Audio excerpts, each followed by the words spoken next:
When you were brought into the NWA and Crockett's group, was it automatically said that you were going to be the new Horseman? I guess that was their plan, bring me in to replace Ole didn't want to work full time anymore or something, is my understanding. And the Four Horsemen obviously needs 4 guys. So Rick, having worked down the floor and stuff, said, well, we could maybe use this guy, as a younger, add some muscle to the team type of guy. So he, I think at Rick's suggestion probably, and I'm sure the Crockett's didn't put everybody else. I think that was pretty much planned all along. I was coming and be a horseman, because they had me go out on TV and they say I wanted to be a horseman. So obviously that was a pretty good hint that they were going to make me one of the horsemen at the time. What were the big differences between Florida and wrestling in the Carolinas for the Crockett's? Obviously much bigger crowds. I mean, a lot bigger stars. I mean, a lot bigger TV type productions, things like that. Obviously everything's on a grander scale. Pay a lot better? Huh? Pay a lot better? For me, not at first, no. They put me through what they do everybody else, Only time my pay went up was when I had a chance meeting with we happened to be in Vegas at the same time as Vince McMahon. Vince McMahon was working out with a couple of his guys in the gym that me and a couple other guys went to. And Nikita Koloff was in there. He was like one of Dusty's best buddies at the time, and Dusty was the booker, Rhodes, for Crockett. And all I did was talk to Vince McMahon. Came up to me and introduced himself, and we talked for about 5 minutes at the gym and said maybe someday in the future we'll do business, and I'm keeping an eye on you, and that was it. And within a day after we got back that weekend from Vegas, they called me in the office in Charlotte here and said, what do you want? I'm like, well, what do you mean, what do I want? They go, how much do you expect to make here? I'm like, well, I don't really have an expectation. I don't know what Ric Flair made, what Dusty made, what any of these guys make. So I go, I don't know. We had an expectation of us. I said, why don't I'm going to make a long story short here, but we went back and forth a little bit on what I wanted. I didn't want to commit to a figure because I had no idea what wrestlers are really paid, top wrestlers. And I wanted, of course, to be a top wrestler, but I told him I did want to hope to be fortunate to be a top guy, and if I am, I hope to be paid accordingly to what the other guys, no more, but I hope to be paid accordingly to the other guys. So he goes, well, how much would that take? And I said, gosh, can I talk to an attorney or somebody and get back to you? So we met a week later. I walked in and I didn't know at that time there weren't any guaranteed titles other than minimum guarantees. So he asked me what I wanted, and I told him, and he said, and he goes, okay. I was like, or the way you're like, gotcha, I've asked for more. You're like, it was good. I mean, for the time, it was a great figure. I never made that money because they went out of business. But I mean, I never got that money because they were going to pay me out a lump sum at the end of the year if my money based on the house shows didn't meet my contract. So there was a little hitch to it. But I was the first guy ever to get any type of I think it was a 3-year guaranteed contract or something for. I forget what it was, $350,000 a year or something, which back then was a huge. There weren't any guarantees other than a minimum if you got hurt of $75,000, so you could pay your rent and your mortgage in case you got hurt and couldn't work. Because if you get hurt back then, you don't get paid. And there weren't such thing as a guarantee. So I didn't know I was getting involved in such a monumental movement. And wrestling now contracts are like football and basketball and everything else are a part of the business, but. I just kind of bumbled into it, just by them seeing me talking to Vince McMahon and thinking, oh, Vince McMahon is going to steal him. I was under a contract with Crockett's at the time. I was just working for him, which was standard fare back then. So they wanted to lock me into a contract. So I asked for a figure, and they gave it to me. So that's how that came about. You were given a contract, but Crockett at the time was really financially starting to hurt. When did you recognize that there was something wrong? When he brought me in the office, told me he couldn't pay me what he said he was going to pay me. But I keep on working for him, even though I'm supposed to pay that, and I did continue to work for him. Because I wasn't privy to his finances, so until he brought me into his office and talked to me and told me that, I had no idea he was really having financial problems, So. Was there any talk? Because there was always talk of when they start to get financial problems that some of the guys are being talked to by Vince McMahon. Was there any talk to you? At around that time, like 87, 88? No, no. I did talk to Vince McMahon one time, and but it was on the phone. I tried to call him because I heard the rumors the company's either going out of business or being sold. I didn't want to be like the last guy to try to get a job with Vince McMahon at the time. I didn't want to keep on wrestling, so I called him, but Vince McMahon was very professional and nice. But said, I can't talk to you while you're under contract with WCW. I'd be breaking every rule in the book. So until my contract was up with WCW, I couldn't talk to Vince. Crockett bought UWF, and I guess this is where you first met Sting. Uh-huh. Kind of tell us about how your meeting and how you developed a friendship. Well, we developed a great friendship. Business partners, everything you could be, best friends, everything. Traveled together, stayed at the same hotels, worked out together.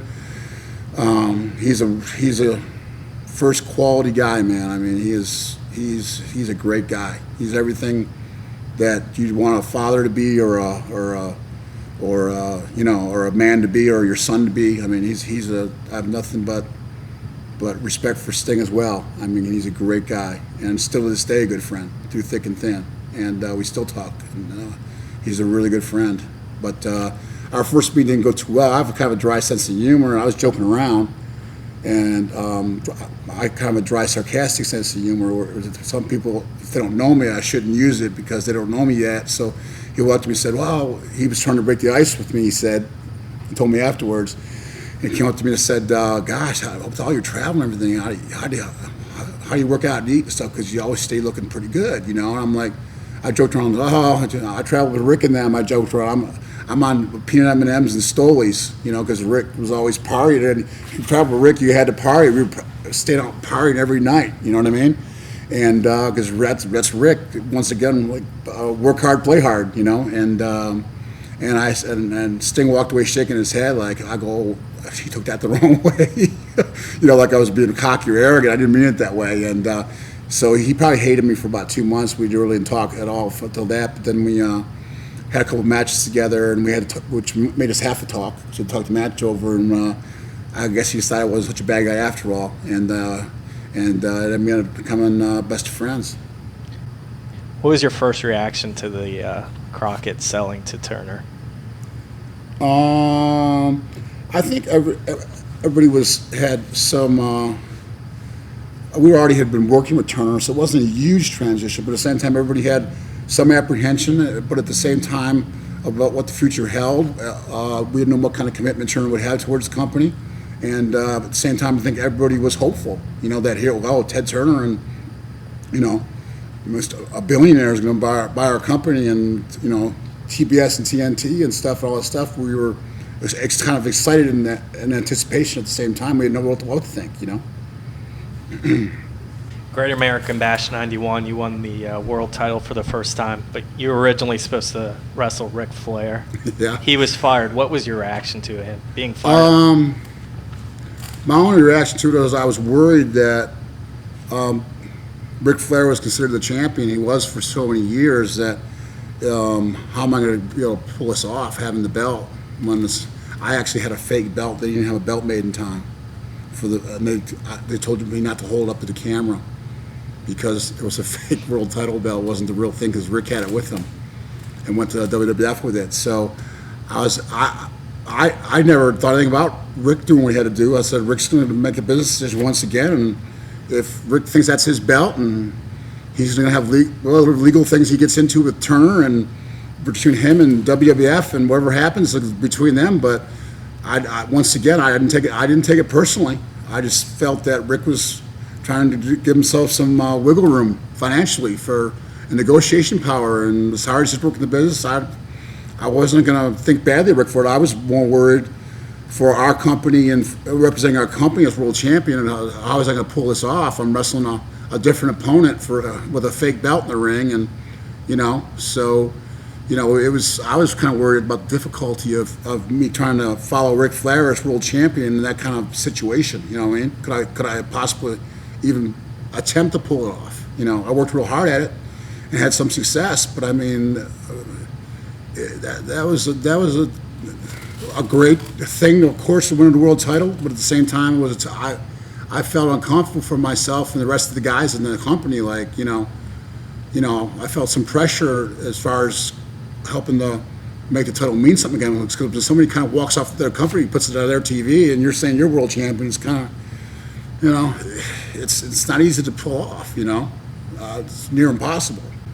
You were given Harley Race as a manager. Did you have know what Harley Race? Absolutely, and I thought it was a real compliment, and I thought it was a big help in the transition with Rick leaving the way he did. I thought having Harley as my manager was huge because of Harley's reputation with the NWA and having been a world champion. To be my manager, I thought gave me more credibility. I think it did help a little bit, and what success I did have, I thought Harley was a big part of because of Harley's reputation. And I still love Harley to this day. He's a great guy, man. He could drive 100 miles an hour with a cigarette in one hand and a beer in the other, with just one finger on the steering wheel, and scare you to death. But he's a great guy, man. He's old school, but he's a great guy. He really is. And that Harley was a big help to me. He really was. Not only in my matches, but with just going out there with me. I felt it was a real compliment and honor. To be honest with you. What were your terms of leaving WCW? I believe you're under contract at the time, but they let you out. Yeah, they let me out. I just needed a break, man, emotionally and physically. And I've been going pretty hard at it for quite a while. And my contract always had people don't realize some of the things. And just once again, I'm not complaining about some tragedies in real life. Just had a hurricane go through Florida, but I'm saying, I'm not saying poor me, but I mean, I just got off the hurricanes. I'm losing focus here. What was your terms of your terms of leaving WCW under terms contract? Of, yeah, I'm diverging off the question too much.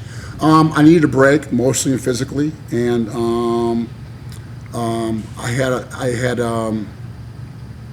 just had my second child, and I was wrestling. My contract was for 275 days a year events, and I wrestled. Those weren't appearances and wrestling. Those were wrestling a night. You think about travel to and from also. And every December or late November, I'd run out of dates and they'd ask me to do more and get mad at me if I wanted more money for it. And so I ended up usually working the last month and a half for free and doing over 300 matches in a year. I mean, that adds up, man. Mentally, physically, not just that, but the travel.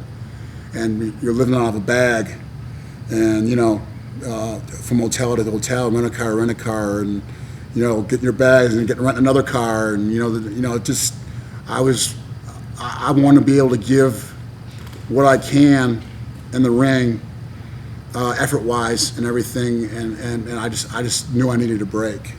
And I don't know, less than a year left of my contract or something, and I just wanted to take a break. I really did.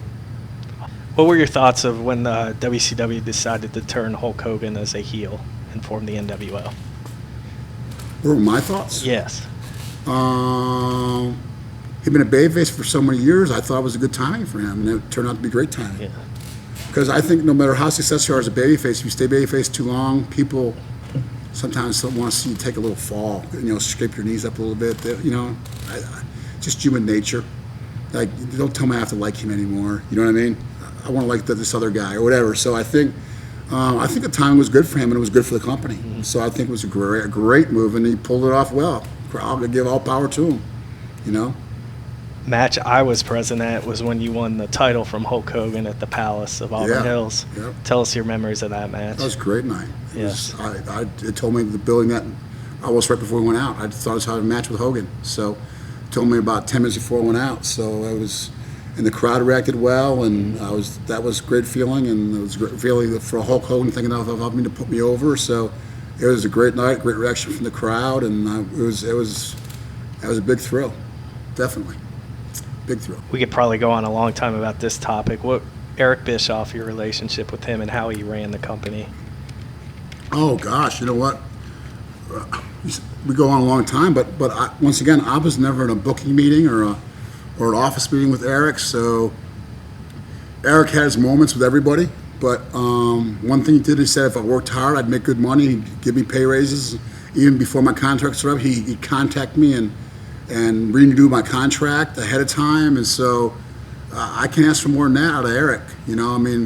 And he was the boss. So if he was mad at you or yelled at you or said something, I mean, that was his prerogative. I never took it personally. Eric would vent now and then, and it's because I think I took it that Eric wanted the product to be the very best it could be. I don't think somebody should take that personally. I mean, football coach, I came from football, coaches yell at you like you're a dog, you know? So if Eric had a little rant or rave at me or something and got mad at me or something, or other guys, I didn't think he was just being a prick. You know, I just thought Eric wanted the best for the company. He was competitive, you know? So, and he was always there for me contract-wise and everything. So I've never have had any problem with Eric, you know, overall.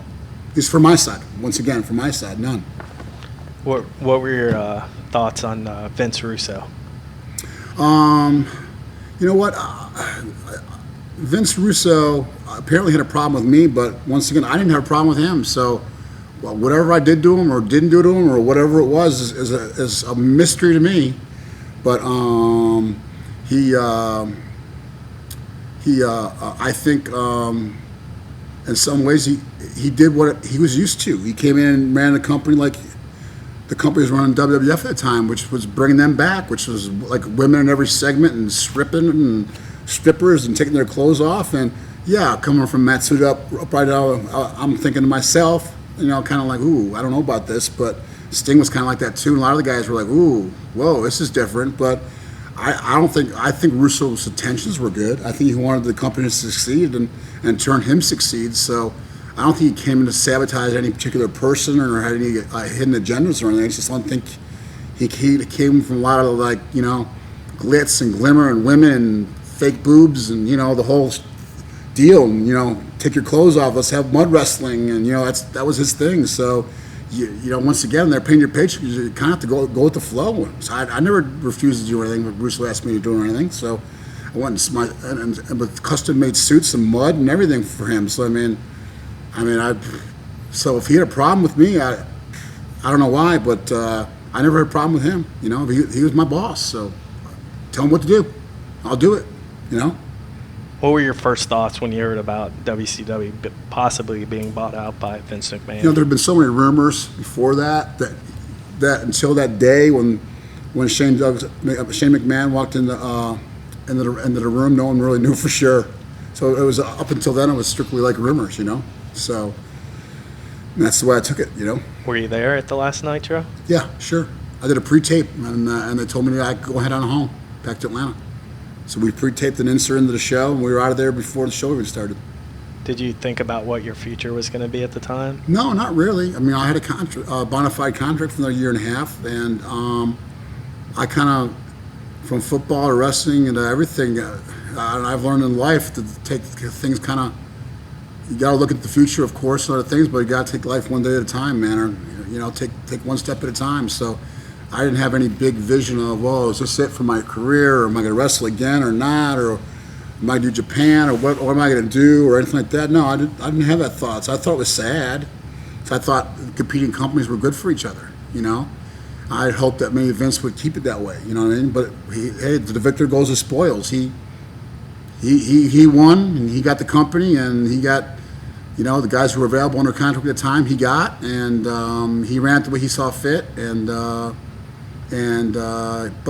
but Sting and myself, guys, have been mostly WCW guys our whole career. It was a little bit sad, yeah. I'd be lying if I didn't say it was a little bit sad. And I also think that's not as good for the wrestler to have one company running the show, because there's no competition for talent then. You know what I mean?